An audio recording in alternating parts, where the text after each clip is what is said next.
gripping with that same mechanical strength. Leo threw himself forward, felt his jacket's hair, heard stitches pop. The door swung open and he burst into the narrow alley, gasping cold air into his burning lungs. He took 2 stumbling steps before he froze. They were already there. Not 6, not 7, dozens of them. They filled the alley from both ends, emerging from buildings and fire escapes, dropping from the roof above with perfect silent grace. They formed a wall, a living barricade, and they were closing in with that same patient, inevitable advance. Leo's back hit the exterior wall. He was surrounded, truly surrounded. His vision started to tunnel, black creeping in at the edges. This was it. This was how it ended. Caught in an alley, outnumbered, outmaneuvered by something that used to be human, but had been turned into something else. Something that hunted with the efficiency of a machine and the patience of the grave. The sink closed to within 10 feet. 5 feet. Close enough now that Leo could see the details, the vacant expression, the slight parting of lips as they breathed in sync. Their silver eyes reflected his terrified face back at him dozens of times over. Close enough to smell them, a strange sterile scent, like a hospital mixed with something metallic, like blood and copper wiring. One of them reached out, a woman. Her fingers were inches from Leo's face. Desperation triggered something primal in him. His eyes snapped up, and he saw it. The overflowing dumpster to his left, and above it, barely visible in the darkness, the rusted ladder of a fire escape. He scrambled onto the dumpster, the metal lid buckling and screeching under his weight. The sink surged forward as one, hands reaching up, fingers grasping. He launched himself upward with a cry that was half desperation, half fury. His fingers found the rusted ladder. His injured hands screamed as he gripped with it, but terror overrode pain. He felt hands brush against his ankles, his calves, trying to find purchase on his jeans. One hand got a grip, and Leo kicked wildly, blindly, his boot connecting with something that felt like a face. The grip released. He hauled himself up onto the first metal platform, the ancient fire escape groaning and swaying under his sudden weight. Didn't stop. Couldn't stop. He climbed, hand over hand, legs pumping, his entire world reduced to the next rung, the next platform, the next level. 2nd floor. His injured wrist gave out and he nearly fell, catching himself with his elbow hooked through the railing, pain so intense he saw stars. 3rd floor. He could hear the fire escape rattling below him. Were they climbing? He didn't dare look back. 4th floor. His lungs were on fire, each breath feeling like he was inhaling broken glass, his vision blurred with exertion and tears of pain. 5th floor. The rooftop edge was just above him. His muscles were screaming, his injured hand completely useless now, swollen to twice its normal size. He pulled himself over the rooftop ledge and collapsed onto the tar paper, chest heaving, unable to move, unable to think. For several seconds, he just lay there, waiting for hands to grab him, waiting for it to be over. But nothing grabbed him.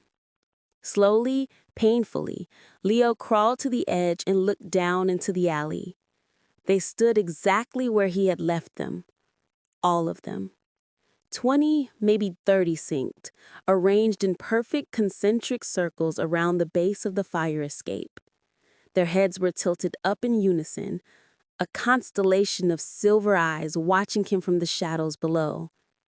They didn't shout, didn't gesture, didn't attempt to climb. They simply stood there, watching, recording, learning. And then, as one, as if controlled by a single mind, because they were controlled by a single mind, they turned away. They dispersed into the city with that same liquid grace, flowing into the darkness, melting back into the gray tide. But Leo knew they hadn't given up. They just decided he wasn't worth the effort right now. They knew where he was. They could wait. The entire city was theirs. Time was theirs. Eventually, he'd have to come down. Leo collapsed onto the rooftop, chest heaving, his wrist at the throbbing ruin of pain. Blood pooled beneath his arm, dripping onto the tar paper. He was bleeding, broken, alone. And for the first time, he understood the true scope of what he was facing. This wasn't an enemy he could fight. This wasn't an enemy that made mistakes or felt fear or could be reasoned with. This was a force of nature, a tide that didn't crash against the shore, but simply rose, inevitable and patient, until everything was underwater. And somewhere in that tide, moving with that same terrible precision, was the body that had once been Maya, his sister. Part of the machine now. Part of the thing that had just tried to capture him. The last image burned into his mind was not one of love or loss, but of those dozens of silver eyes in the dark alley, all seeing the same thing, all thinking the same thought, all connected to a vast intelligence that knew exactly where he was and could afford to wait. Because the great tide never slept, never stopped, never forgot. And Leo was so very, very tired. Chapter 7. Learning the Patterns. Leo didn't move from that rooftop for 6 hours. He lay flat on his back, staring at the darkening sky, listening to the city below. The silence that had always felt eerie before, the quiet efficiency of a synced population, had transformed into something worse. Before, there had at least been the hum of solar cabs, the soft footfalls of pedestrians, the occasional voice from an unsynced enclave. Now there was only that constant, unified drone. Millions of synced bodies moving in perfect coordination, like a single massive organism breathing. The last scattered sounds of human chaos had been erased. What remained was the sound of a machine, pretending to be a city. His wrist had swollen to the size of a grapefruit. The skin stretched tight and mottled with deep purple bruising that looked almost black in the fading light.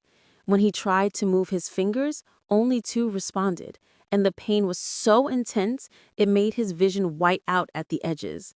Something was broken in there. Multiple somethings, probably. He'd torn strips from his shirt and wrapped the wrist as best he could with one hand and his teeth. But the makeshift splint was crude, and every heartbeat sent fresh waves of agony radiating up his arm. The blood had finally stopped flowing, but his forearm was crusted with it, brown and flaking. When darkness fell completely, Leo forced himself to move. Staying in one place was death. The synced had seen him climb this building. They knew where he was. Even now, they might be finding ways up, coordinating a net to capture him. He crawled to the edge and looked down. The street below was a river of movement in the darkness. Dozens of synced flowing past in organized patterns, their silver eyes catching and reflecting ambient light like animal eyes in the dark. But they weren't looking up. None of them were looking up. That was interesting. Leo watched for another hour, his body screaming at him to move, to hide, to do anything but stay exposed on this rooftop. But his mechanic's mind needed to understand, needed to see the pattern. The synced moved in groups of 3 to 7, always, never alone, never in crowds. Small, efficient units that flowed through the streets like blood cells through arteries. They turned corners in perfect unison. They stopped at intersections simultaneously, heads tilting as if listening, then moved again as one. Every 6 hours, Leo timed it using the digital watch he thought to wind that morning in another lifetime. all movement stopped.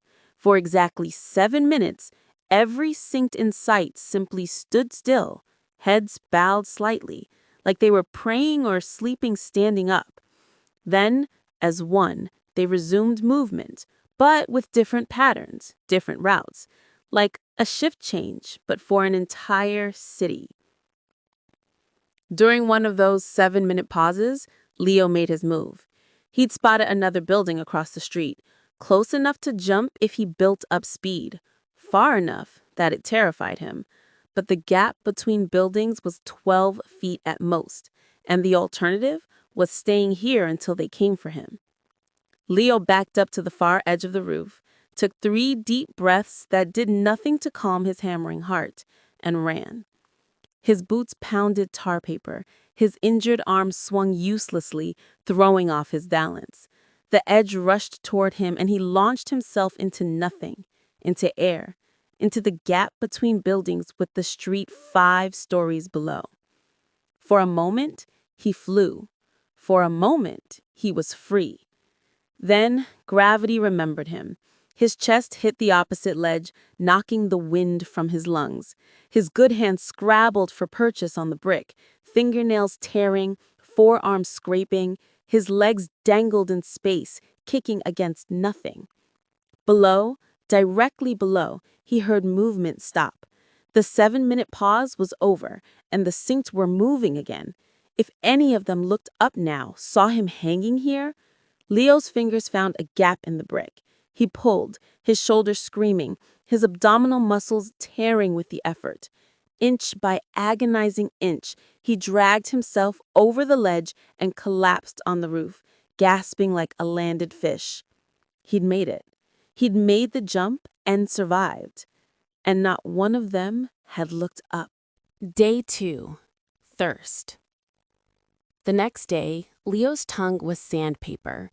His lips had cracked, bleeding into his mouth with a coppery taste that made him gag. The wrist was worse. Infected now, he thought, the swelling spreading up his forearm, hot to the touch. Fever was setting in. He needed water, needed it desperately. From his new rooftop perch, Leo watched the sinks below and forced himself to think past the pain, past the thirst. He cataloged everything he saw. They moved with inhuman precision, but avoided certain areas. Old buildings, precinct construction that didn't have integrated sensors. The sinks would flow around these structures like water around stones, only entering when necessary. And when they did, their movements became less coordinated, more hesitant. They prioritized younger, healthier unsynced. Leo watched them capture a terrified man in his 20s, 3 synced working in perfect coordination to corner him against the building. Efficient. Clinical. But then he saw an elderly woman stumble from a doorway, and the nearest synced paused, tilted its head, then moved on. Lower priority, not worth the immediate effort. The transport vans ran on schedules. Every 2 hours, like clockwork, they appeared at designated corners. Synced would emerge from buildings carrying the captured, load them efficiently, and the vans would glide away. 3 major routes that Leo could see from this vantage point. 3 facilities, probably. Processing centers. Leo's mind filed this information away, even as his body deteriorated. The patterns were there. The system had rules. Rules meant weaknesses. But right now, weakness was all Leo felt. He spotted a water tower on an adjacent building. Old, rusted, probably hadn't been maintained in years, but it might still have water in it. Bad water, maybe, but water. The building was 1 jump away. Just 1 more leap. Leo waited for the next 7-minute pause, then ran and jumped. This time, his fever-weakened legs didn't give him enough power. He hit the ledge chest first, the impact driving what little air he had from his lungs, and slid backward. His good hands shot out, caught a drainage pipe, and he hung there, swinging, as the metal groaned and pulled loose from its moorings. The pipe was giving way. Leo swung his legs, found a window ledge, got his foot on it just as the pipe tore free completely. He pressed himself against the building's side, balanced on a 6-inch ledge, 5 stories of empty air behind him. The 7 minutes were almost up. Leo sidled along the ledge, fingers finding tiny gaps in the brick, moving with the desperation of a man who knew this was his only chance. The water tower was 30 feet away. 20. 10. A fire escape ladder. He grabbed it, pulled himself onto the metal platform just as movement resumed below. He didn't look down, didn't want to know if they'd seen him. The water tower's access panel was rusted shut. Leo beat at it with the pipe he'd torn loose, each impact sending lightning bolts through his injured arm. Finally, it gave way with a screech that sounded like an alarm in the quiet city. Inside, the water was brown and tasted of rust and decay. He didn't care. He drank until he vomited, then drank more, filled his mouth, spat it out to clean the blood and grime, drank again. His body absorbed the liquid like a desert taking rain. He filled his pockets with water using the plastic bag he found, then collapsed in the shadow of the tower, shaking with fever and exhaustion. That's when he saw it. On the opposite rooftop, barely visible in the failing light, a curtain moved. Not wind. The movement was too deliberate, too quick. Someone had pulled it aside to look out, then let it fall back. Someone else was up here. Someone else was hiding in the high places. Leo stared at that window for a long time, too weak to move, too paranoid to signal. Was it a survivor, or was it a trap? Were the Synced learning to hunt vertically now? The curtain moved again. This time, something appeared in the window. A hand, holding what looked like a white cloth, waving it slowly, deliberately. A surrender flag? No, a signal. We see you. We're not a threat. Leo's hand moved to wave back, but caution stopped him. He watched for another hour as darkness fell completely. The light in the window stayed lit. Candlelight, flickering and warm. A light that said, human, alive, here. Finally, Leo raised his good hand and waved once. The light in the window flickered 3 times in response. A code, a message. Then it went dark. Day 3. The close call.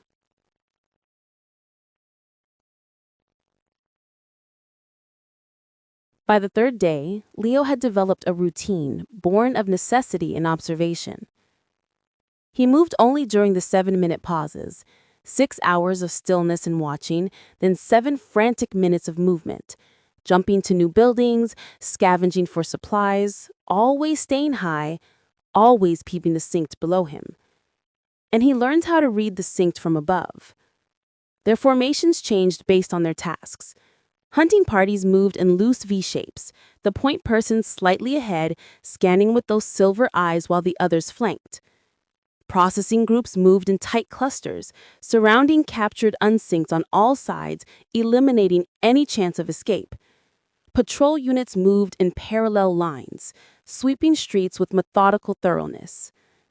But they all shared one weakness. They never looked up. He exploited this mercilessly. He learned to move directly above them, timing his jumps and runs to their patrol patterns. Once, he crossed an intersection by shimmying across a telephone wire 20 feet above a patrol of 9 Synced, his injured arm screaming, his fever shaking making the wire bounce and sway. They never glanced up, just continued their sweep, heads scanning left and right, but never vertical. It was during one of these crossings that Leo's luck almost ran out. He'd been searching an abandoned apartment building for food, found nothing but empty cabinets and rotted furniture. The 70-minute pause was coming. He could feel it. Had developed an internal clock that counted down the hours. He needed to be on the roof before movement resumed. He climbed the stairwell, his footsteps echoing in the empty shaft. His fever had broken during the night, leaving him weak but clearer-headed. The infection in his wrist had stabilized, still swollen, still useless, but no longer spreading up his arm. He was 3 floors from the roof when he heard the hum. Not distant, close, inside the building. He froze on the landing, every nerve firing warning signals. The hum was coming from below. How many? He couldn't tell. The acoustics of the stairwell made it impossible to judge distance or numbers. He looked up. 2 more flights to the roof. He looked down. The hum was getting louder, rising. They were climbing the stairs. Leo ran. His boots pounded the concrete steps, the sound echoing like thunder. Stealth was pointless now. They knew he was here, were probably coordinating a pincer movement, some coming up the stairs, while others accessed the roof from neighboring buildings. He burst onto the roof, lungs burning, and skidded to a stop. They were already there. Not many, just 3. But 3 was enough. They stood between him and the nearest building edge, perfectly positioned to cut off his escape. Their silver eyes fixed on him with that empty intensity, heads tilting in unison. Behind him, the stairwell door opened. More emerged, 5 of them spreading out, blocking any retreat.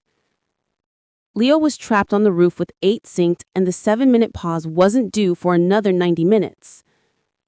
His mind raced through options. Fight? Pointless. He'd learned that in the shop. Run? Nowhere to run. Jump? The nearest building was too far. The gap was too wide. The sinks began to close in, moving with that patient, inevitable advance. Not fast. They didn't need to be fast. They had him cornered. Leo backed up towards the roof's edge, his heel hitting the raised lip. Behind him was empty air and a 5-story drop.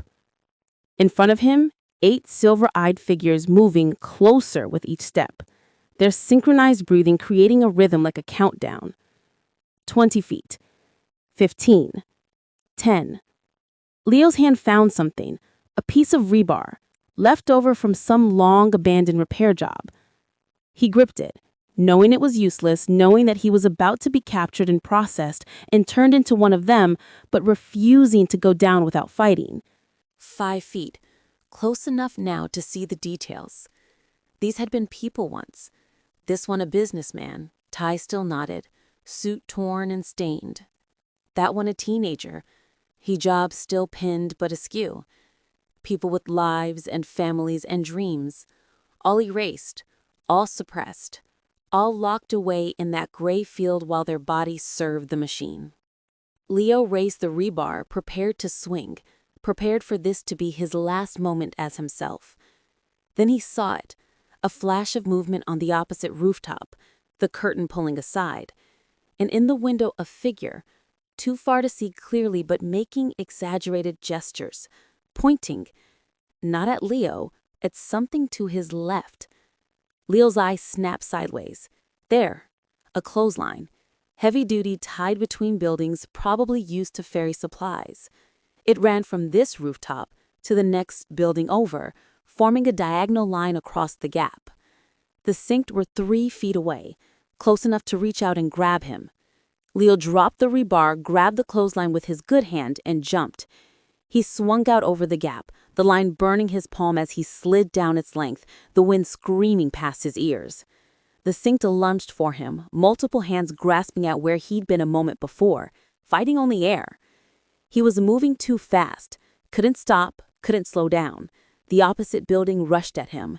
He hit the wall feet first, the impact jarring his entire skeleton, his injured wrist screaming as it absorbed part of the shock. But he held on, and he wasn't falling. Leo pulled himself up the line, hand over hand, his good hand doing all the work while his injured one hung useless.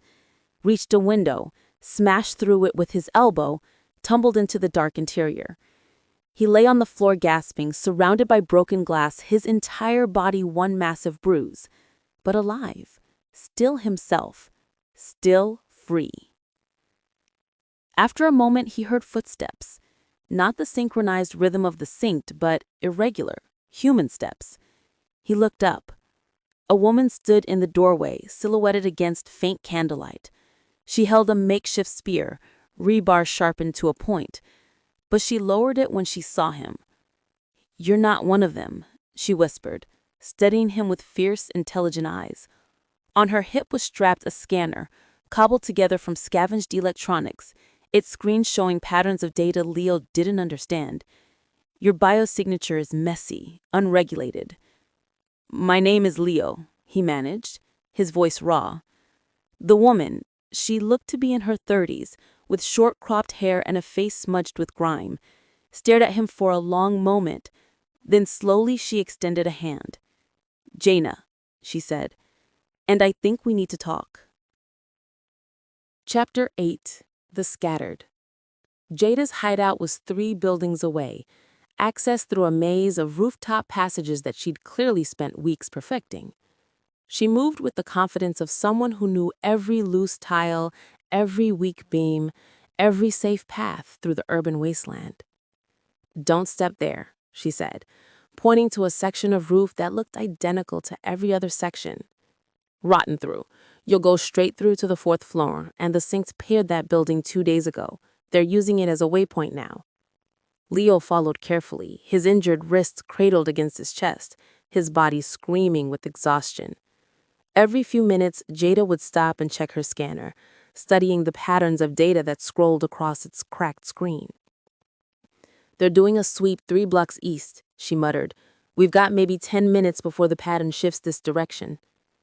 She moved faster, and Leo struggled to keep up. They descended through a rooftop access door that Jada had rigged with a complex series of tripwires and alarms. Bells made from tin cans, fishing lines strung at ankle height, even what looked like a mousetrap adapted to snap a loud wooden clacker. "You learn to be paranoid," she said, disarming each trap with practiced efficiency. The Synced don't usually climb, but usually isn't a word you bet your life on anymore. The building's interior was dark, the electricity long since cut off. Jada led him down a stairwell using a hand-crank flashlight that she wound periodically, its weak beam barely cutting through the darkness. 4 floors down, she stopped at a door marked "Server Room, Authorized Personnel Only." "Home sweet home," she said, producing a key, or at least the closest thing to it. Inside, Leo's eyes widened. The server room had been transformed into something between a survivalist bunker and a hacker's den. Banks of old servers had been gutted, their components repurposed into equipment Leo didn't recognize. Wires snaked everywhere, connecting to batteries, to a small solar panel visible through a grimy window, to screens that flickered with cascading data. "This is," Leo started, "offline, completely disconnected from the grid. Had to do it manually, literally cut every physical connection to the outside network. It's the only way to be sure they can't see what I'm doing." She gestured to a workbench covered in tools and electronic components. "Sit, let me look at that wrist." Leo sat, suddenly aware of how close to collapse he was. His legs were shaking, his vision swimming. When had he last eaten? 2 days ago? 3? Jada's hands were surprisingly gentle as she unwrapped his makeshift bandage.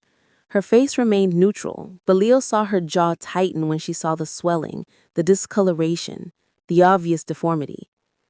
"It's broken in at least 2 places, probably 3. The infection's localized for now, but without antibiotics." She trailed off, pulling supplies from a medical kit that looked scavenged from multiple sources.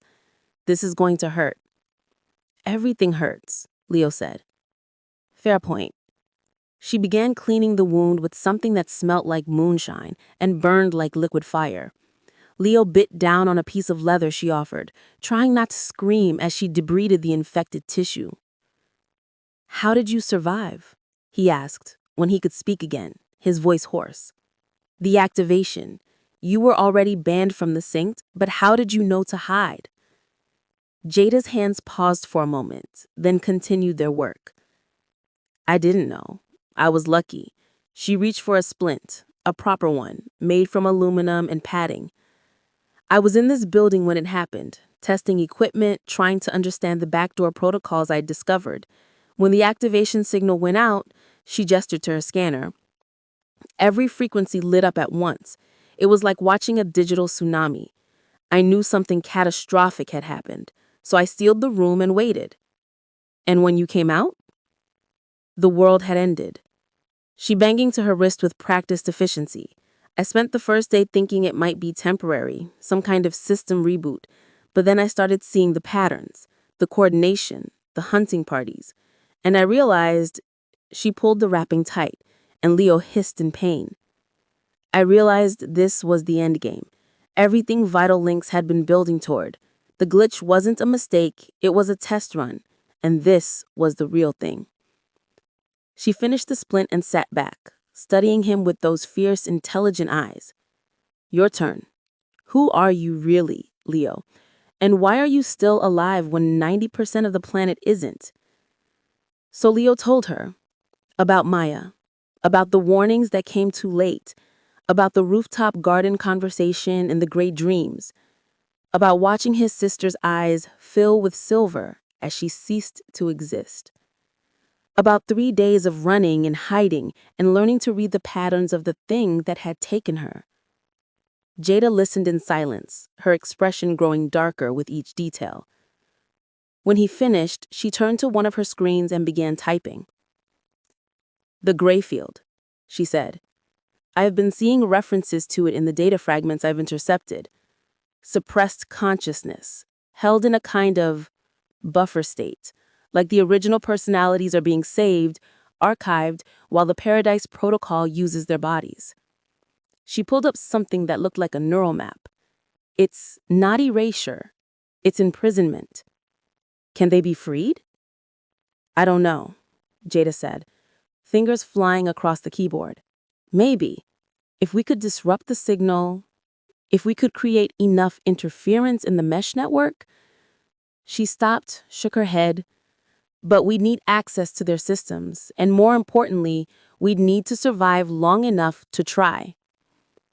A soft beep from one of her monitors made her tense. She checked it, cursed under her breath. Sweep patterns shifted. They're moving this direction. We need to move to the secondary location. She started disconnecting equipment with practiced speed. Help me pack this. We've got maybe 5 minutes. Secondary location? I've got 3 safe houses. Rule 1 of surviving, never stay in one place too long. They're learning, adapting. What worked yesterday might get you killed tomorrow. They worked quickly, Leo doing what he could with one hand while Jada handled the delicate electronics. Within 4 minutes, they'd packed the essential equipment into a pair of packs that looked like they'd been assembled from scavenged hiking gear. The other location is 2 buildings over, but we can't go straight there. Too predictable. We loop around, cross through the old financial district, approach from the opposite direction. Takes 3 times as long, but... She stopped mid-sentence, her hand flying to her scanner. Her face went pale. What? Asked Leo. They're not just sweeping. She showed him the screen, though he couldn't interpret the data. They're converging. Multiple groups, all moving toward this block from different directions. It's coordinated. They found us? They found something. Jada was already moving, grabbing weapons, the makeshift spear, a pipe, a handful of what looked like homemade explosives. Maybe they've been tracking us and we didn't know it. Maybe they got lucky. Doesn't matter. We have to leave. Now. They moved fast, climbing back to the rooftop level, but this time Jada's confidence was gone. She kept checking her scanner, her movements becoming more erratic, more desperate. They're at the building perimeter, she hissed, cutting off the ground exits, and she checked the screen again, her hand trembling. There are units on the adjacent rooftops. They're learning, Leo. They're fucking learning. They know we travel high. I felt ice in my veins. How many? Too many. Jada stopped at a window looking out at the city. In the distance, she could see them, groups of synced moving with purpose through the streets below. But also, more terrifying, she could see figures on nearby rooftops, silver eyes reflecting the setting sun, standing still, watching, waiting. "We're surrounded," Leo said. "Not yet, but we will be if we stay here." Jada pointed across a gap to another building. "That's our only way out. Old subway maintenance building, pre-sync infrastructure, limited network coverage. If we can get inside, we can disappear into the tunnels." Leo looked at the gap. It was wider than any he'd jumped before, at least 20 feet. "I can't make that jump," he said. "Not with this wrist, not with how weak I am." "Then we make a bridge." Jada was already pulling rope from her pack, the same kind that had been strung as clotheslines between buildings. "I've done this before. We secure one end here, I jump across and secure it there. You cross hand to hand." "You can make that jump?" "I have to." She tied off the rope to a sturdy pipe, tested it with her weight. "Because the alternative is we stay here and get processed, and I'm not going back into that thing. Not after I got out." Leo grabbed her arm. "You were synced?" Jada met his eyes, and for the first time, he saw real fear there. "For 6 hours, between the first glitch and when they banned me. 6 hours of being inside the network, feeling other minds pressing against mine, feeling my thoughts being smoothed and filtered and adjusted." Her voice dropped to a whisper. "I'd rather die than go back. So yeah, I can make that jump, because the alternative is worse than falling." She backed up, coiled the rope around her shoulder, and ran. Leo watched her sprint across the rooftop, her form silhouetted against the dying light. She hit the edge and launched herself into space with a shout that was half determination, half terror. For a moment, she flew. Then she hit the opposite roof, rolled, came up running, secured the rope to a vent pipe, yanked it tight, and turned back to Leo. "Your turn," she shouted. "And Leo, don't look down." Leo grabbed the rope with his good hand, his injured wrist tucked against his chest. Below him, he could hear them now, the synchronized footsteps of Synced entering the building. They'd be on the roof in minutes. He wrapped his legs around the rope and started pulling himself across, hand over hand, the gap yawning beneath him. Halfway across, his good hand started to slip, his grip weakening from exhaustion and fear. He hung there, swinging slightly, 5 stories of empty air below him. "Keep moving," Jada shouted. "They're coming up." Leo forced his hand to grip, to pull, to move. One more pull, another. His muscles screaming, his vision tunneling, his entire world reduced to the next handhold, the next few inches of rope. His hand touched solid roof. Jada grabbed his shirt and hauled him over the edge just as the first Synced emerged onto the roof he'd left behind. They didn't try to cross the rope, just stood there, heads tilted up, watching as Leo and Jada disappeared into the maintenance building's access hatch. The third member. The maintenance building's tunnels were exactly as Jada described, old, analog, and blessedly dark. They descended 3 levels before she finally allowed them to stop in what had once been a break room. "We wait here until the suite passes," she said, lighting a candle. "They don't like enclosed spaces without network coverage. Makes their coordination glitchy." Leo collapsed against a wall, his entire body one massive bruise. "You said you were only synced for 6 hours. How did you get out?" Jada's expression hardened. "I didn't get out. They kicked me out. I'd been investigating the back doors in the Vitalings code before the first glitch, had evidence, was preparing to go public. When I got synced, that information was still in my head, and the network, it, saw what I knew, saw me as a threat." She touched her temple. "The implant's still in here, but it's been locked, disabled. I'm like a node that's been cut off from the mesh. I can see their data because I'm technically part of the system, but they can't see me, can't control me. Is that why you built the scanner? Yeah, I'm using my own implant as a receiver, routing the signal through external hardware to decode it. It's crude, but it lets me see their movements, predict their patterns. She looked at him. You asked me earlier why I survived. That's why. Because they couldn't control me, and they're too busy building their paradise to bother hunting down one locked-out node. As long as I stay quiet, I'm invisible to them.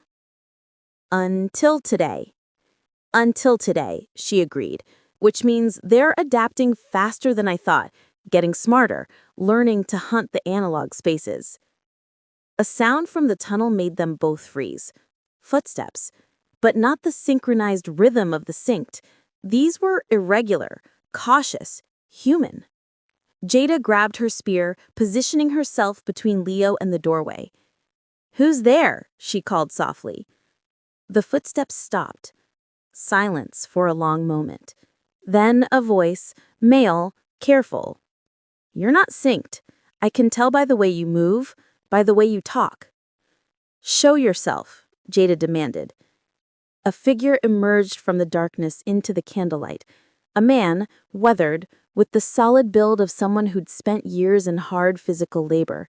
He held a pistol, but it was pointed at the ground, not at them.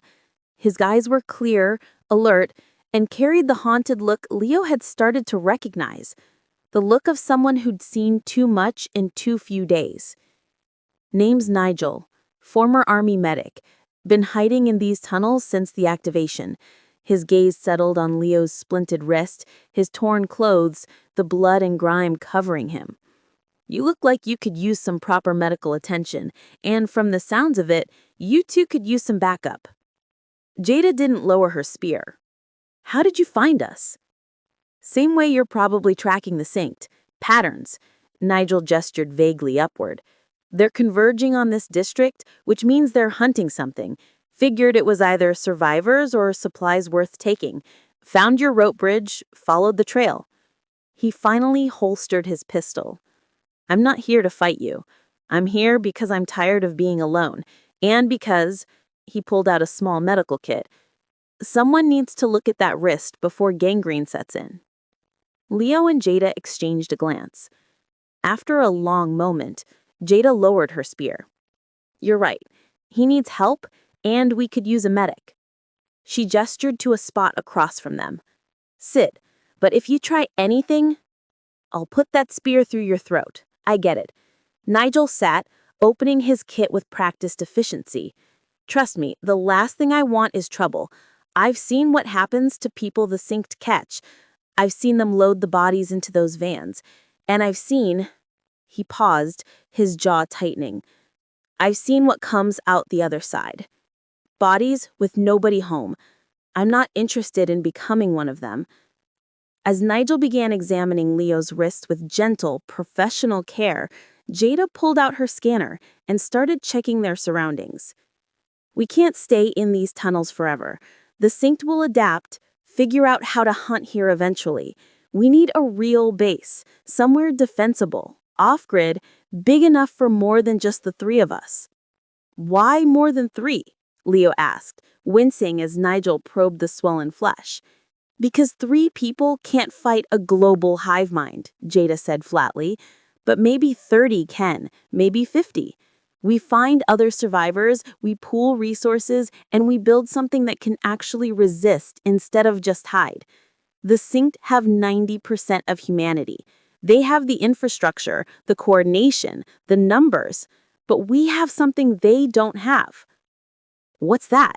Nigel asked, injecting something into Leo's wrist that made the pain recede to a dull throb.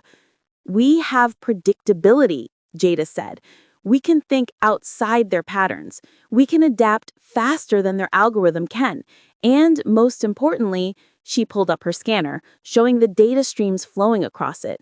"We understand what they are. We know this is a system, and every system has vulnerabilities. We just have to survive long enough to find them." Leo looked at these 2 strangers who'd become allies in a matter of hours.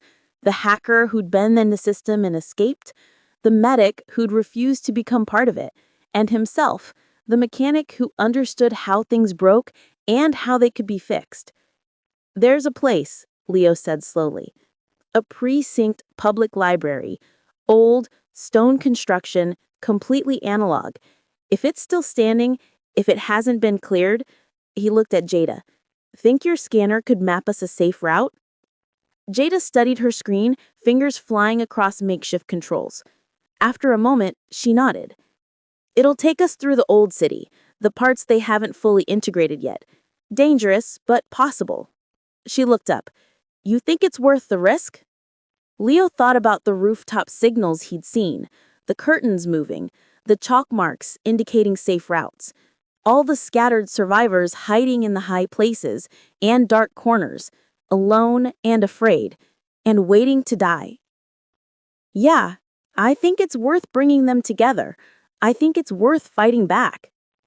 Nigel finished wrapping Leo's wrist in a proper splint, clean and professional. "Then we'd better move soon. That injection I gave you will help with the pain and infection, but it's not a cure. You need proper rest, proper food, and proper shelter." He packed up his kit, "And all of us need to not be in these tunnels when the synced figure out how to hunt them." The three of them, the mechanic, the hacker, and the medic, looked at each other in the candlelight.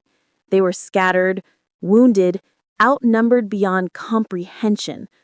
But they were free. They were thinking. They were fighting back. And somewhere in the darkness of the tunnels, in the shadows of the city above, in the hidden spaces between the sync's perfect coordination, other survivors were waiting. Waiting for someone to find them, to organize them, to give them hope. Leo stood, his newly splinted wrist still throbbing but bearable. "Let's go find the library," he said. And for the first time since Maya's eyes had filled with silver, Leo felt something other than fear and grief. He felt purpose. Chapter 9. Building and Breaking. The journey to the library took 2 days. Not because of distance, it was only 6 blocks, but because those 6 blocks had become a war zone. Jada's scanner showed synced patrol patterns shifting every few hours, adapting to routes they'd never used before. They were learning, evolving their hunting strategies. "They're mapping the analog spaces," Jada said on the first night, huddled in an abandoned parking garage. "Every time we use a route, every time we leave a trace, they're cataloging it, building a database of our behavior." "Then we be unpredictable," Nigel said, cleaning his pistol with methodical care. "We change tactics every time, never repeat a pattern." Leo watched them plan, his newly treated wrist still throbbing, but manageable. These two had survived by being smart, by staying ahead of the learning curve. But he'd survived by understanding systems, by knowing how things worked and how they broke.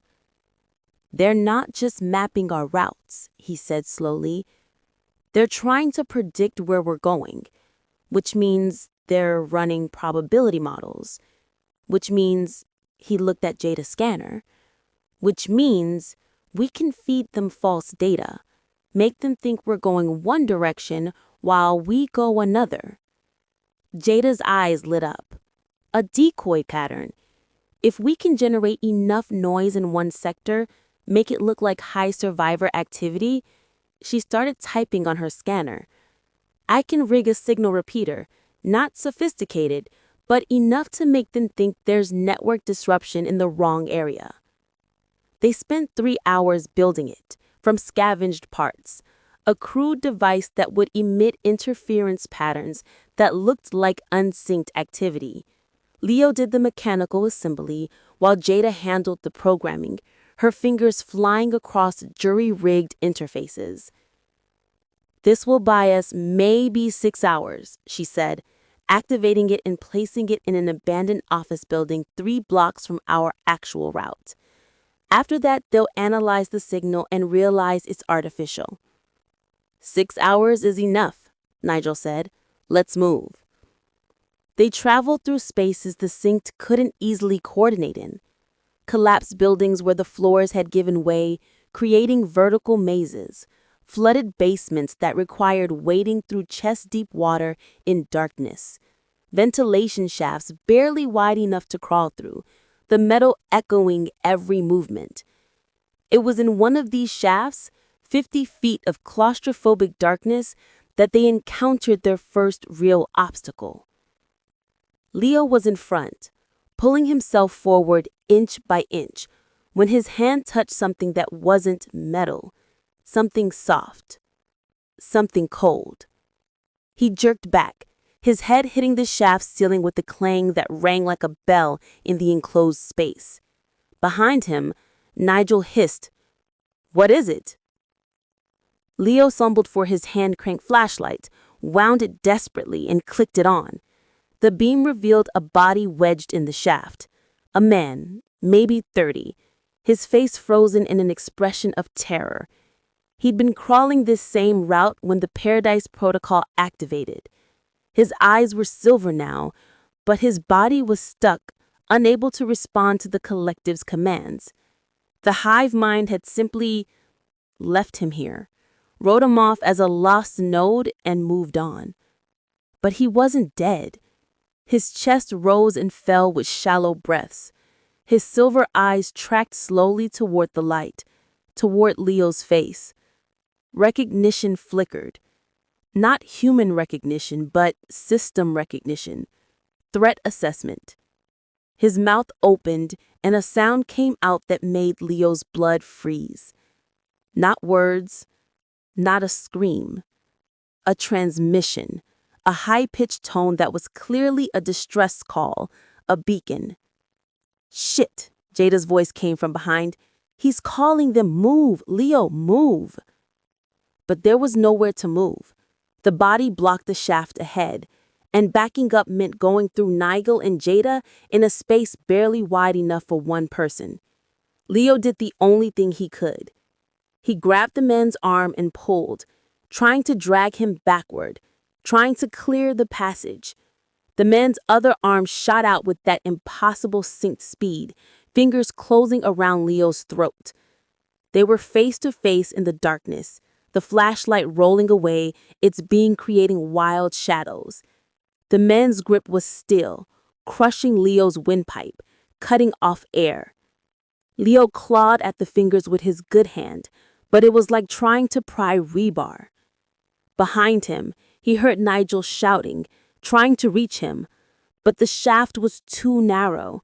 Leo's vision started to tunnel, black creeping in from the edges. The man's silver eyes reflected Leo's dying face, empty and patient.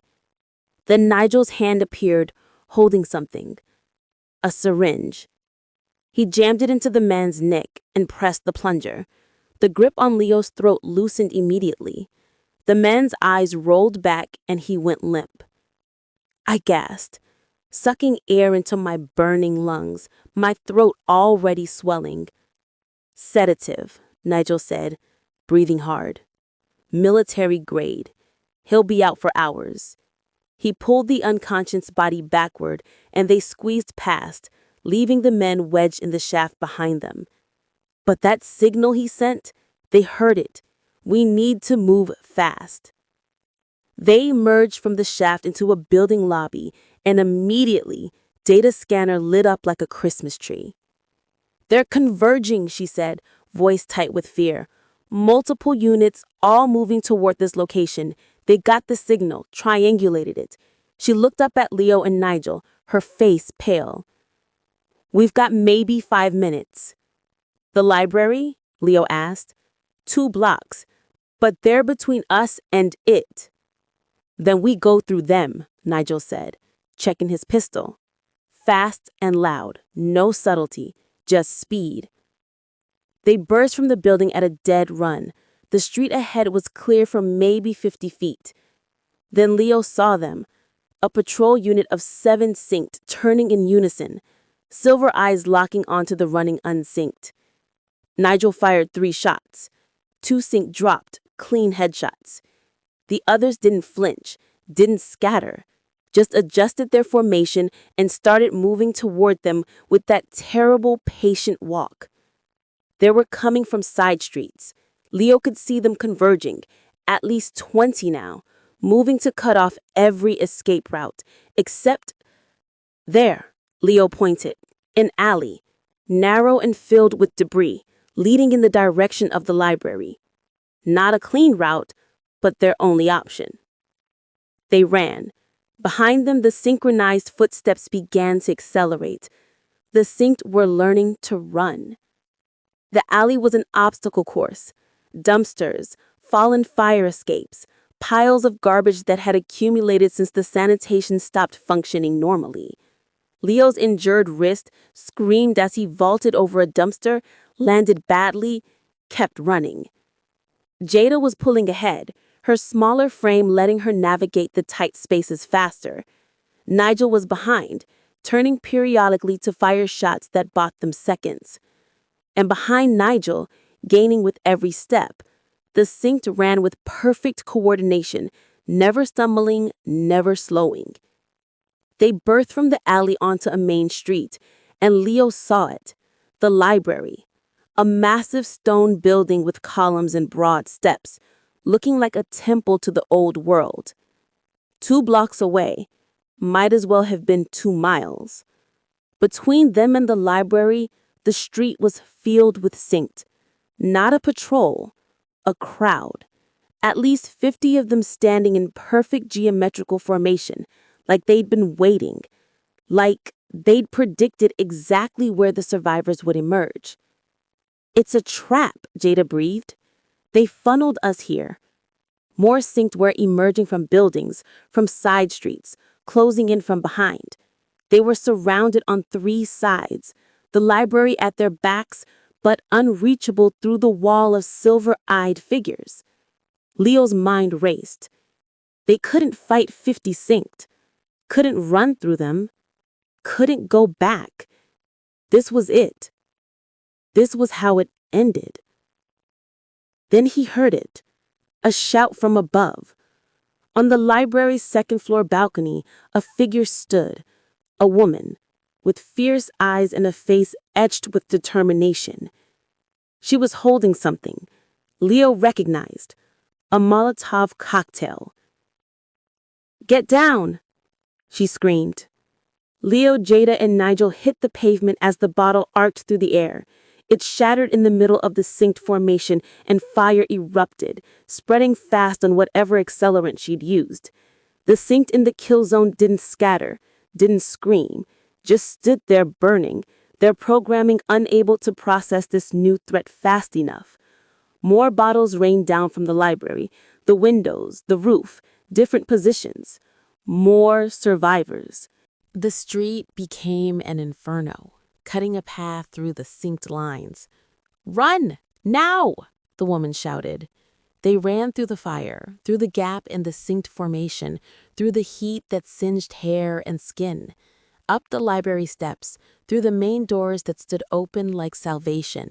Hands grabbed them, pulled them inside. The doors slammed shut and were immediately barricaded with furniture, with shelves, with anything heavy. Through the windows, Leo could see the synced reforming, moving to surround the building. He turned to thank the rescuers and found himself face to face with the woman from the balcony. "Erica," she said, extending a hand, "welcome to the last free place in the city." Sanctuary under siege. The library interior was a revelation. What Leo had expected to be an empty shell was instead a thriving community. People, maybe 50 of them, moved through the space with purpose.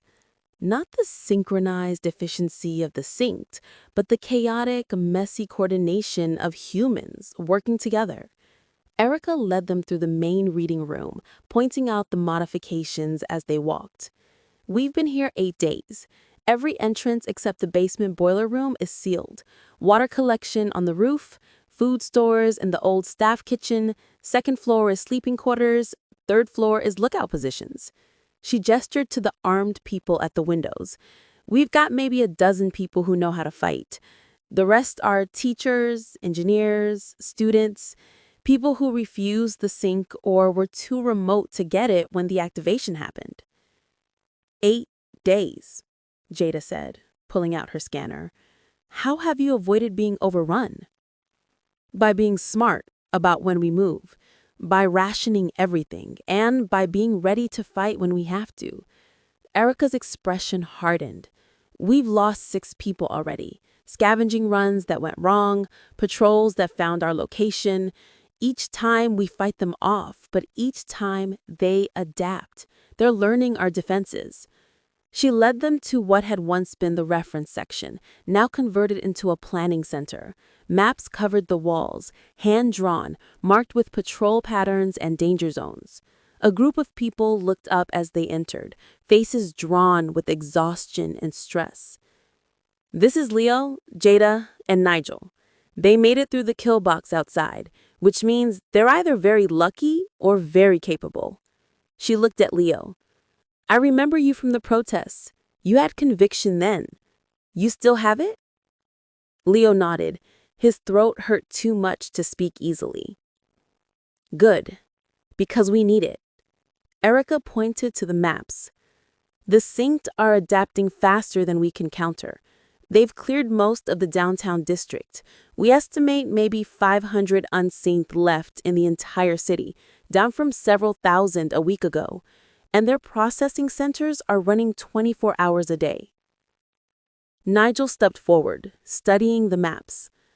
Processing centers. Where are they? 3 major facilities we know of. Erica pointed to marks on the map. Here, here, and here. They bring captured unsynced in, and 4 hours later, they come out synced. Whatever they're doing in there, it's fast. Too fast, Jada said, looking at her scanner. The original sync procedure took weeks of calibration and adjustment. This is something different, something streamlined. She looked up. I need to see one of these facilities, get close enough to scan their systems. That's suicide, someone said from the group. It's necessary, Jada countered. We need to understand what we're fighting, how the Paradise Protocol works, what vulnerabilities it might have. She looked at Erica. You've been surviving. That's good. But survival isn't enough. We need to fight back. Erica studied her for a long moment. You're right. But fighting back requires resources we don't have. We're running low on everything: food, medicine, clean water, which is why we need to do another supply run, soon. How soon? Nigel asked. Tomorrow. We can't wait longer. Erica's jaw was tight. I'm asking for volunteers. The room fell silent. Everyone knew what supply runs meant.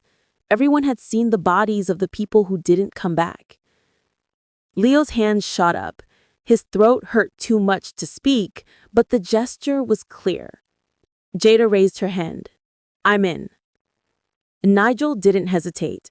I'm in. Others followed, 8 people total, including a broad-shouldered man named Ben, a wiry young woman named Chloe, and a quiet electrician named Sam. People who knew that not going meant slowly starving, and going meant possibly dying, and chose the risk over the certainty. Erica looked at each volunteer, her expression a mixture of gratitude and grief. She'd probably led these runs before, probably watched people die on them. She said, We leave at dawn. Get rest while you can. Tomorrow we find out if we're still capable of fighting back. The morning after. Leo didn't sleep. His throat felt like he'd swallowed broken glass. His wrist throbbed despite Nigel's treatment, and every time he closed his eyes, he saw silver eyes in the darkness. He spent the night exploring the library instead, seeing what these survivors had built. It was impressive. Water filtration systems cobbled from sand and charcoal, sleeping nooks carved from bookshelf alcoves, a kitchen that ran on scavenged propane. the work of people who refused to give up, who channeled their fear into something productive. In the rare book's vault, he found Jada working on her equipment, the screens casting her face in blue light. "Can't sleep either?" she asked without looking up. "Throat hurts too much. What are you working on?" Trying to map the mesh network, understand how the synced coordinate. She pulled up a visualization, thousands of points of light, connected by lines, forming a web that covered the entire city. Each node is a synced individual. The lines are communication channels. And this, she pointed to a dense cluster of connections, this is the central processing hub, probably where Dr. Smith is running the operation. Can we hit it? Not without an army. The building is surrounded by hundreds of synced, all acting as a living firewall. She zoomed out, showing the global scale. And that's just one city. This pattern is replicated worldwide. We're not fighting a company anymore. We're fighting a distributed intelligence that spans the entire planet. Leo stared at the screen, at the enormity of what they faced. So what do? We survive, we learn, and we wait for a weakness to show itself. Every system has a breaking point. We just have to find it before they find us. The run. Dawn came too fast. The 8 volunteers gathered in the main reading room, armed with whatever weapons they could find: pipes, improvised spears, 2 actual guns with limited ammunition. They looked terrified. They looked determined. They looked like people who knew they might not come back. Erica laid out the plan. There's a pre-sync storage facility 4 blocks from here. Ben knows the location. He worked construction near there. We go fast, we go quiet, we load up, and we get back before the patrol patterns shift. Questions? No one had questions. Or rather, everyone had questions, but asking them wouldn't change what needed to happen. They left through the boiler room entrance at 6 a.m., when the synced were in one of their 7-minute synchronization pauses, moved through the gray morning light like ghosts, staying low, staying quiet. The storage facility was exactly where Ben remembered. The lock was rusted, but yielded to bolt cutters. Inside was a treasure trove: canned food, bottled water, medical supplies still sealed in boxes. For a few minutes, as they loaded crates onto a wheeled cart, it felt like winning. Then they heard it. The hum. Jada checked her scanner, and her face went white. "They're coming. Multiple units. We tripped some kind of sensor." "Move," Erica hissed. "Double time back to the library." They ran, the cart's wobbling wheel rattling like an alarm. Leo, his throat still damaged, couldn't shout warnings. Just ran, dragging the cart with his good hand while his injured wrist screamed protest. They were 2 blocks from the library when the synced appeared. Not ahead of them, behind, flowing from a side street like mercury. At least 30 of them, silver eyes locked on the group. Ben, struggling with the heaviest crate, fell behind. 3 synced converged on him with that terrible coordination. He swung his crowbar, caught one in the shoulder. It didn't flinch. Hands moved with lightning speed, grabbed his head, twisted. The crack echoed down the street. Chloe tried to run, tripped on her backpack full of medical supplies. The synced didn't chase her. 2 pinned her down, while a 3rd picked up a piece of jagged concrete and brought it down. Again. The defenders back at the library started firing, trying to provide cover. Nigel's pistol cracked. A synced dropped. But there were too many, and they were using the bodies of their fallen as shields. Sam didn't make it to the library doors. Hands grabbed him, pulled him into the crowd of synced. His scream cut through the morning air, raw, terrified, human. Then it was cut short by the sound of tearing, and Leo couldn't look, couldn't watch, just kept running. They reached the doors. Hands pulled them inside. Anya was screaming, covered in someone else's blood. The two mechanic brothers stumbled in, one supporting the other who'd taken a blow to the head. But Ben, Chloe, and Sam didn't come back. And Raya, who Leo hadn't seen fall, was also missing. 8 people had gone out. 4 came back. The cost of a few crates of supplies was written in blood. The captive.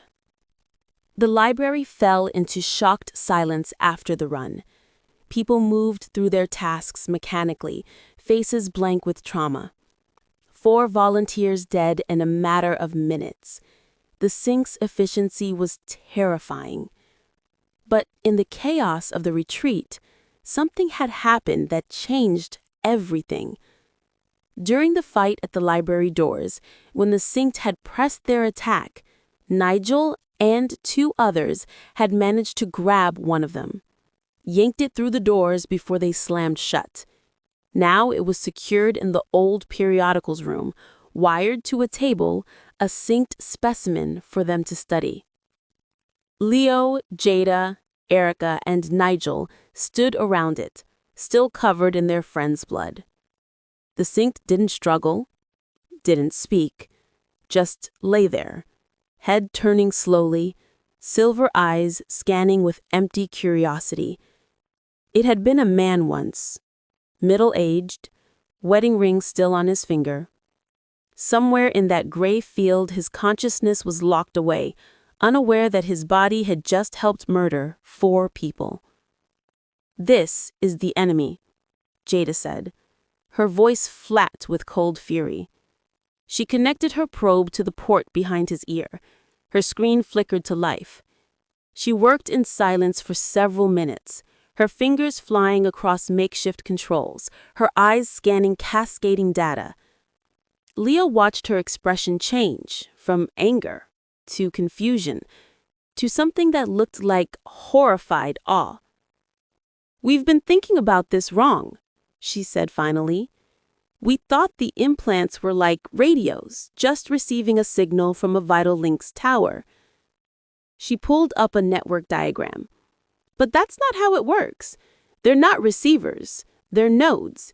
Each synced individual is both transmitting and receiving, creating a mesh network. The signal doesn't come from a single source. It comes from everywhere, from all of them at once." Leo felt his stomach drop. "So there's no central hub to destroy? No off switch?" "There might be," Jada said slowly. "But it's not a physical location, it's distributed. The Paradise Protocol exists as a distributed consciousness across the entire network." She zoomed in on the neural pathways data.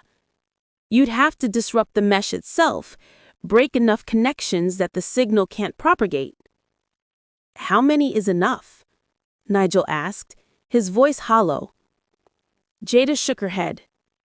"Millions? Tens of millions? And even if we could, the system is designed to be resilient. It would adapt, reroute, rebuild." Erica stared at the captured sync, her expression haunted. "So we can't win." "We can't win by fighting them directly," Jada corrected. She pulled up different screens showing neural pathways. "But there might be another way." Her finger traced a pattern.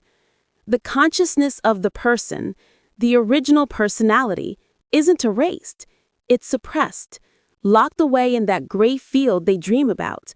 The data signatures are still there, dormant but intact. She looked up at them, and Leo saw something in her eyes that scared him. Not fear, but desperate hope. "If we could find a way to wake them up," Jada continued, "to give them back control, even for a moment, they'd fight back from the inside. The Paradise Protocol is designed to control willing hosts, not resistors. If we could trigger a mass awakening, the system would tear itself apart trying to maintain control."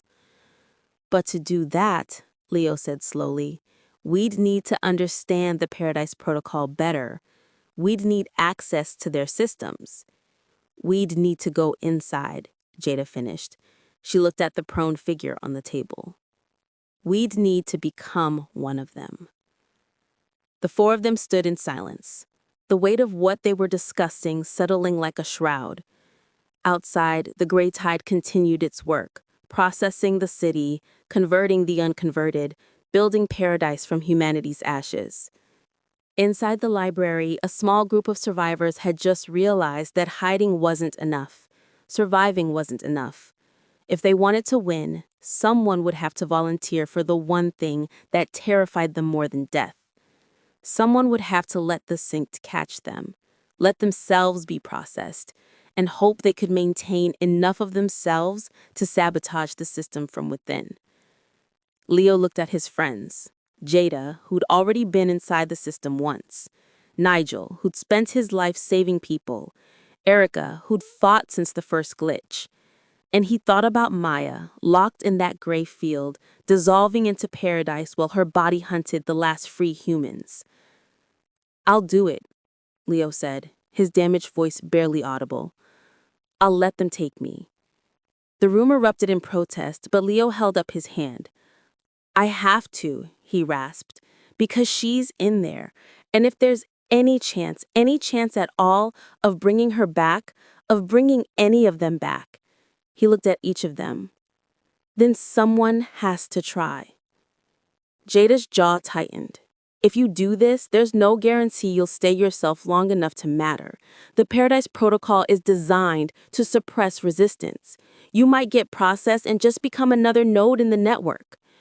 Or I might not," Leo said. "And if I don't, if we just hide here until we starve, or they adapt enough to break through our defenses, then we've already lost."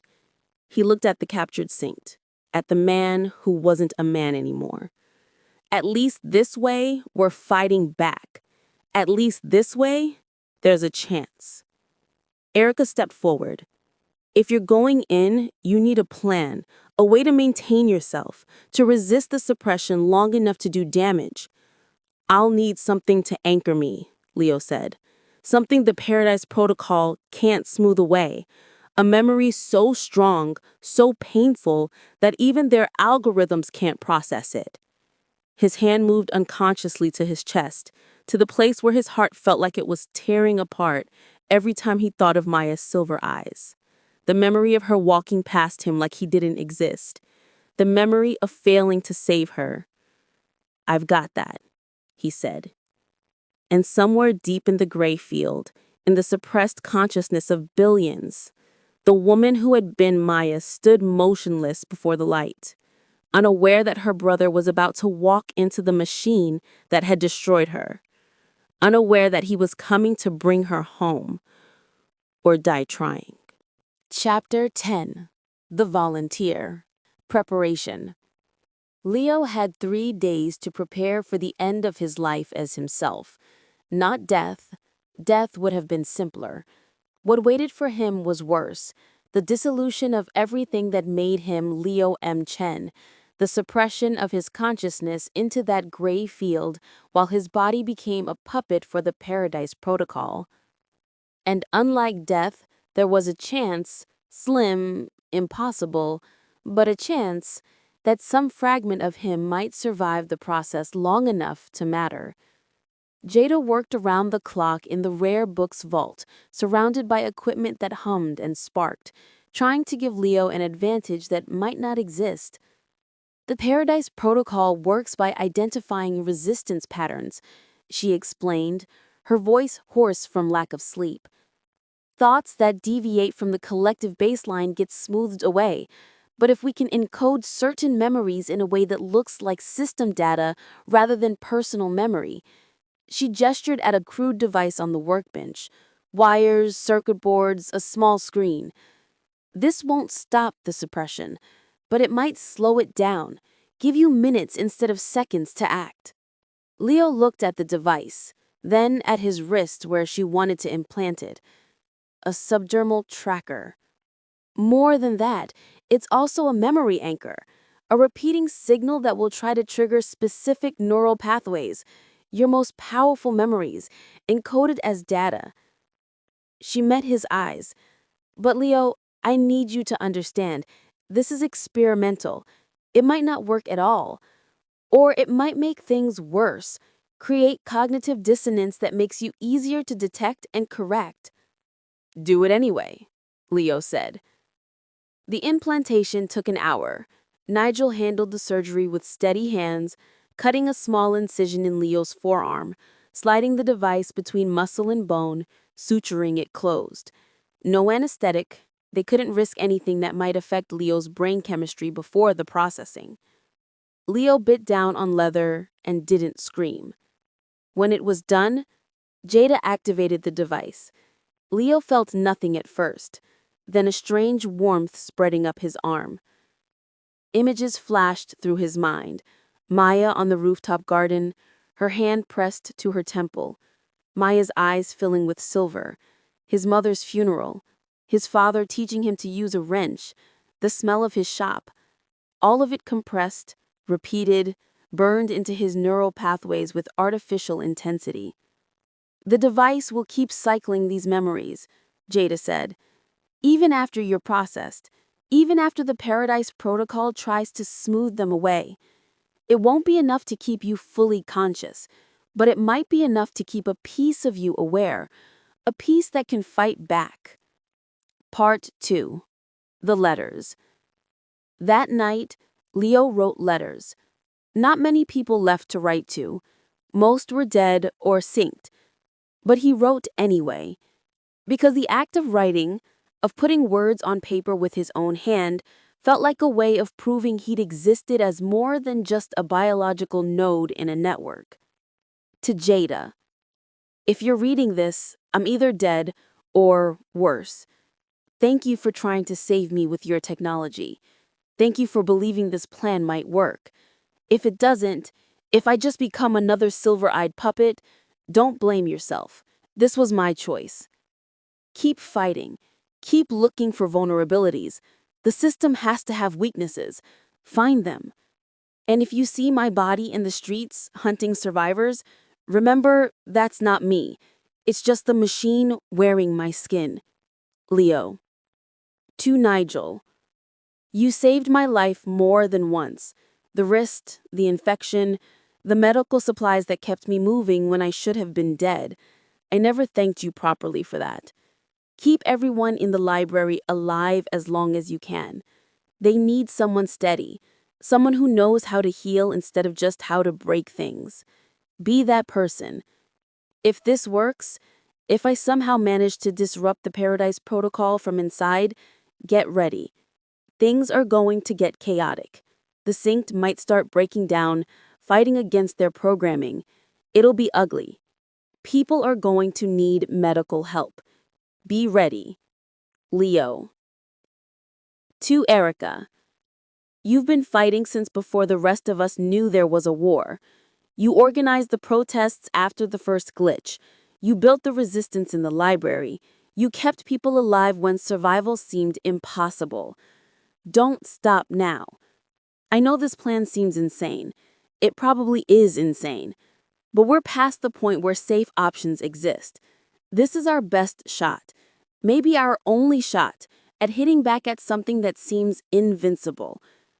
If I don't come back, don't let the library fall apart. They need you more than they need me. I'm just a mechanic. You're a leader. Keep them fighting. Keep them hoping. That's the only weapon the synced can't take away. Leo. The last letter was the hardest. Maya. I don't know if you can read this. I don't know if any part of you still exists that would understand what these words mean, but I have to write them anyway because the alternative is accepting that you're gone completely, and I'm not ready to do that. I'm coming for you. I know that sounds stupid. I know the odds are impossible. I know that by the time you read this, if you ever read this, I'll probably be just as lost as you are. Just another consciousness dissolving in that gray field you told me about. But I have to try. You spent your whole life being braver than me, trying new things, embracing the future. Even when it scared you, even when you knew the risks, you jumped anyway. I was always the cautious one, the one who stayed in his shop fixing old things instead of building new ones. So this is me, finally, being brave enough to follow you into the dark. I'm going to find you in that gray field.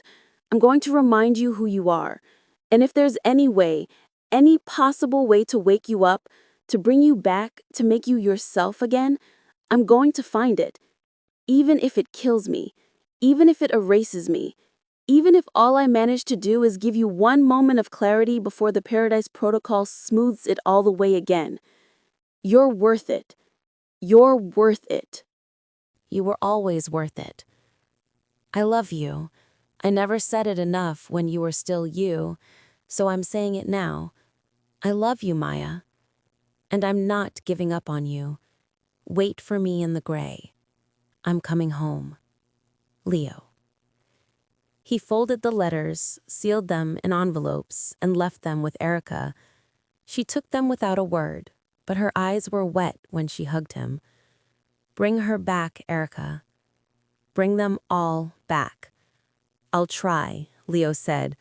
Part 3. The Capture. The plan was simple, which meant it was fragile and likely to fail at multiple points. They would stage a supply run, small team, vulnerable. Leo would be part of it, but he'd deliberately lag behind, make himself an easy target. When the sync came, and they always came, Leo would let himself be captured. The others would retreat, sacrificing one to save many. Just another tragedy in a world full of them. Except this tragedy was planned, weaponized. A Trojan horse walking willingly into the enemy's fortress. The team assembled at dawn, Leo plus 4 others who knew what he was doing and had volunteered anyway to make the capture look authentic. They moved through the gray morning streets, each step taking Leo closer to the point of no return. Jada's voice crackled in the earpiece they'd rigged. Synced patrol, 3 blocks east. They're on an intercept course. You've got maybe 5 minutes before contact. Understood, Leo said quietly. The abandoned pharmacy they'd chosen as their target was picked specifically for its location. Exposed, difficult to defend, perfect bait. They broke in, grabbed supplies with deliberate noise, and waited. The hum came first, that low, pervasive sound of synchronized movement. Then the sync appeared at the end of the street, flowing toward them with terrible purpose. 12 of them, more than enough. Contact, someone shouted. Fall back. The team ran. Leo ran with them, but slower. His injured wrist, mostly healed now but still stiff, gave him an excuse. He stumbled, fell behind. The gap between him and safety widened with each step. Leo, someone shouted. Come on. Go, he shouted back. I'll catch up. He wouldn't catch up. They knew it. He knew it. But the illusion had to be maintained. The sync had to believe this was an accident, not a plan. Leo's boot caught on debris. He went down hard, the impact driving air from his lungs. Before he could rise, they were on him. Cold hands. Too many hands. Gripping his arms, his legs, his neck. Not violent, but immovable. He struggled, had to make it look real, but it was like fighting stone. The sync didn't react to his resistance, just held him with mechanical efficiency, while others secured his limbs with zip ties that bit into his wrists. He saw their eyes up close now. Silver, reflective, empty. Once, these had been people with names and families and dreams. Now they were nodes, tools, extensions of something vast and incomprehensible. One of them tilted its head, studying him with cold curiosity. Its mouth opened, and a sound came out. Not words, but a transmission.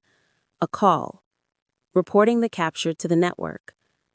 More synced arrived. A transport van glided silently to the curb, its windowless sides promising nothing good. The doors opened and revealed a dark interior and 5 other captured naturals, all zip-tied, all terrified, all about to experience what Leo had volunteered for. They loaded him in, the doors closed, and the van started moving, and Leo's last glimpse of the free world disappeared. Inside the van, it was dark, and it smelled of fear. The other captives were crying, struggling against their bonds, begging to be released. Leo sat silent, trying to memorize their faces. These people were about to be erased, suppressed, locked away in the gray while their bodies served the machine. And Leo was going to join them. The anchor device in his arm pulsed warmly, cycling through his core memories. Maya, the shop, his parents, the rooftop garden conversation, over and over, burning them deeper into his neurons, trying to make them permanent enough to survive what was coming. A woman across from him, middle-aged, blood on her lip from where she'd been captured, looked at him with wide, desperate eyes. Are they going to kill us? Leo met her gaze, wished he could tell her the truth, that death would be kinder than what waited. But he couldn't. So he lied. No, he said. They're not going to kill us. Technically true. They wouldn't kill the bodies. The van drove for what felt like hours, but was probably 20 minutes. When it stopped, the doors opened to reveal a building Leo recognized from the maps in the library, one of the 3 processing centers. It looked like a hospital. Clean, modern, efficient. The kind of place that promised healing and safety. The kind of place that hid its horrors behind professional aesthetics. The Saints guided us out of the van with gentle but irresistible pressure. No violence, no cruelty, just the mechanical certainty of a system processing inputs. We were ushered into a lobby that looked like a medical facility's waiting room. Soft lighting, comfortable chairs that no one sat in, a reception desk stacked by 2 synced with those silver eyes, typing at computers with perfect synchronization. One by one, the captured were called. A name read from a list. A person guided through a door, never returning. Leo watched 4 people disappear through that door before his name was called. Leo M. Chen. He stood, walked toward the door on legs that wanted to run in the opposite direction. His heart hammered. His mouth was dry. The anchor device in his arm pulsed like a second heartbeat. This was it. The point of no return. The last moment he would definitely be himself. The door opened and Leo stepped through, into the processing center, into the machine that would try to erase him, into the place where he would either find a way to fight back or lose everything he was. The door closed behind him with a soft click that sounded like a cell door locking, and Leo M. Chen walked forward to meet his fate. Part 4. The processing floor. The corridor beyond the door was hospital white and stretched for what seemed like forever. Fluorescent lights hummed overhead, casting everything in sterile brightness. The walls were lined with doors, each one numbered, each one closed. Behind those doors, Leo could hear sounds, mechanical whirring, soft electronic beeps, and underneath it all, a sound that made his blood run cold. Breathing, synchronized breathing, hundreds of people breathing in perfect unison. A synced escort, a young man who might have been a college student before the activation, guided Leo forward with a gentle hand on his elbow. No force, no threat, just guidance, like helping an elderly person cross the street. They passed through a set of double doors, and Leo entered the main processing floor. It was vast, a warehouse-sized space filled with rows upon rows of chairs. Not chairs, machines.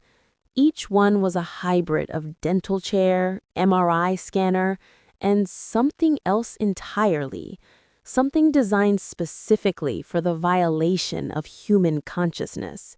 And every single chair was occupied. Hundreds of people, all in various stages of processing. Some were conscious, strapped down, eyes wide with terror as machinery descended toward their heads. Others were already silver-eyed, their faces slack, the transformation complete. Still others were in that terrible in-between state, eyes flickering between human and silver, mouths open in silent screams as their consciousness was suppressed in real time. The sound was worse than anything Leo had imagined. Not screams, the machinery must have paralyzed their vocal cords, but the wet sounds of drilling, the electronic chirping of monitors, the hydraulic hiss of the chairs adjusting.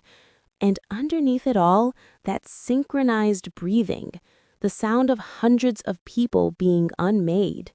Technicians, all synced, moved between the chairs with practice efficiency.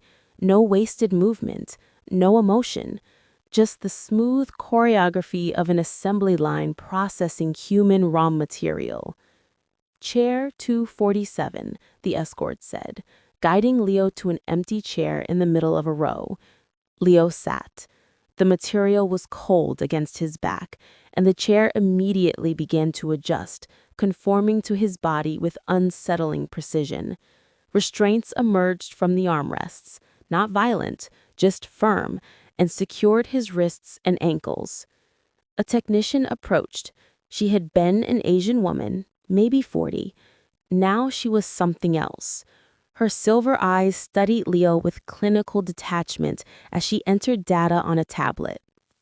Subject Leo M. Chen, age 27. No prior sync history. No medical contraindications detected. Her voice was flat, emotionless. Processing will begin in 60 seconds. 60 seconds. Leo's anchor device pulsed frantically. His heart rate spiked. He wanted to scream, to fight, to do anything but sit here and let this happen. But he forced himself to breathe, to focus, to remember why he was here. Maya. He was here for Maya. Machinery descended from above, a crown of metal and fiber optics that looked like something from a nightmare. It positioned itself around Leo, multiple arms extending with surgical tools he couldn't identify, drills, injectors, things that would penetrate his skull and invade his brain. Processing commencing, the technician said. The chair tilted back. Leo's world became the ceiling and the machinery descending toward his face. Neural mapping initiated. Something pressed against Leo's temples, cold, metallic, vibrating. Sensors reading his brain activity, mapping his neural pathways, identifying where his consciousness lived so it could be targeted and suppressed. Implant insertion beginning. This was the moment he'd been dreading, the moment that would change everything. Leo felt pressure behind his left ear, then pain, sharp, piercing, like an ice pick driven directly into his skull. He wanted to scream, but his jaw was locked, paralyzed by whatever the machine was doing. The pain intensified, became white-hot, became everything. Something was inside his head, burrowing, penetrating, spreading. The implant. Leo's vision exploded into static. His thoughts scattered like birds startled by gunfire. He couldn't think, couldn't focus, couldn't remember. Maya. Her name. Maya. Focus on Maya. The anchor device pulsed, triggered by his panic, flooding his neurons with those encoded memories. Maya's face, Maya's voice, Maya's hand reaching toward him before the silver took her eyes. Neural integration at 40%, resistance detected, adjusting suppression protocols. The pain doubled, tripled. Leo's consciousness was being compressed, squeezed, pushed into a smaller and smaller space. He could feel his thoughts being smoothed away, his personality being sanded down, his identity being No. Hold on. Remember. Remember who you are. Leo M. Chen. Mechanic. Brother. Survivor. Maya M. Chen. Sister. Lost. Waiting in the gray. Neural integration at 60%. Resistance persisting. Increasing suppression. The gray field was approaching. Leo could feel it now. Not see it, but sense it. A vast, empty space where consciousness went to be stored, where billions of minds waited in silent suspension. He was being pulled toward it, being dissolved into it. Neural integration at 80%, subject demonstrating anomalous resistance patterns, flagging for post-processing review. Almost there. Almost gone. Leo's sense of self was fragmenting, breaking apart like a reflection in shattered glass. He couldn't remember his name, couldn't remember why he was here, couldn't remember Maya. The anchor device pulsed one final time, a desperate burst of synthetic memory. And in that burst, Leo saw her clearly. Maya on the rooftop garden, tears streaming down her face, begging him to remember her if anything happened. I love you, little brother. I'm sorry I forgot how to say it for a while. That memory, that one specific memory, was stronger than the suppression, burned brighter than the gray field approaching, was more real than anything the Paradise Protocol could construct. And Leo held on to it like a drowning man holds on to driftwood. Integration at 95%, consciousness suppression complete, processing successful.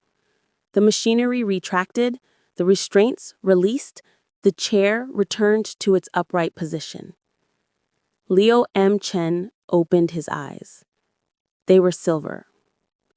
His body stood, guided by the Paradise Protocol, moving with that terrible, synchronized grace.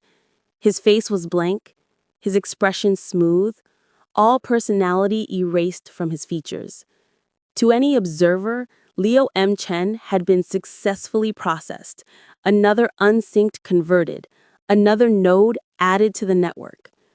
But deep inside, in a place the Paradise Protocol couldn't quite reach, in a space protected by an anchor device and a memory of love so powerful it refused to be smoothed away, a fragment of Leo remained, aware, conscious, trapped, screaming silently while his body walked toward the exit to join the gray tide.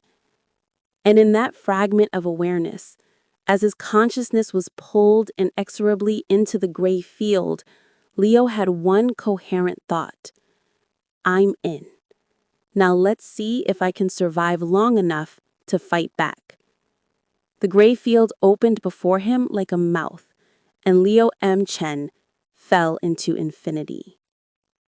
Chapter 11. The Gray Field. Part 1. The Fall. Leo fell through darkness that wasn't darkness, into silence that wasn't silence, into a space that had no space. The gray field. It didn't appear gradually. One moment he was being pulled from his body, his consciousness compressed and squeezed through the implant like toothpaste forced through a too small tube. The next moment, he was here, wherever here was. The field stretched endlessly in all directions, not gray like fog or concrete, gray like the absence of color, like the space between channels on an old television. The sky above wasn't sky. It was a white void that pressed down with psychological weight, making Leo feel small, insignificant, temporary. And he wasn't alone. They were everywhere. Billions of them. Points of consciousness standing motionless on the infinite plane, all facing the same direction, all waiting with that same terrible patience. Leo tried to move and discovered he had no body, no arms, no legs, no physical form, just awareness, just the sense of being himself, though even that felt slippery, like trying to hold water in his hands. This is where they keep us, he thought. This is the prison. The other consciousnesses didn't